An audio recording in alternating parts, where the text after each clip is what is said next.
等仔，俾包鹽，俾隻雞蛋，俾支蠟燭我啦，好吧？你屋企又俾人剪咗電線啦？唉，第時交錢佢就駁返㗎啦。呢幾樣嘢第日先俾得唔得啊？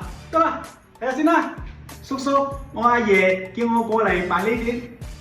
2包榨菜，2隻雞蛋，1斤豉油，1斤燒酒，咁就6蚊雞啊！我收你10蚊，找翻4蚊雞俾你。唔該晒叔叔，啲錢放喺褲袋入邊啦，袋穩佢啊，唔好跌咗啊，知唔知啊？等仔，俾包30斤嘅米我。五婆，得呢個係咩？個包米好重㗎喎，你一個人拖唔到翻去㗎喎。咁不如等我收鋪之後，我拖去你屋企啦。唔該晒啊！慢慢行啊你，睇路啊！喂仔，乜咁遲先放嘅？嚟過嚟，俾個雪糕你食。多謝叔叔，我阿媽仲未嚟啊！你坐喺度同啲書友仔睇日電視先啦，你阿媽就嚟㗎啦。喂，等陣先做啦，佢哋1班2杯先啦喂。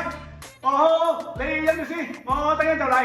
喂，等，俾個火機我，100蚊啊！冇散紙找喎，唉，算啦，個火機你落去啦，成日砌長城砌天光都唔翻屋企，你呢種人真係冇鬼用啊！家陣我冇俾家用你啊！你個衰婆！喂，你兩公婆喺度嗌咩啫？失禮人啊，相嗌唔好口啊！阿娘你又係嘅，成日打到黃招白啊，你打少啲啦嘛！你下次再係咁啊，我叫啲街坊連麻雀都孭掂啊！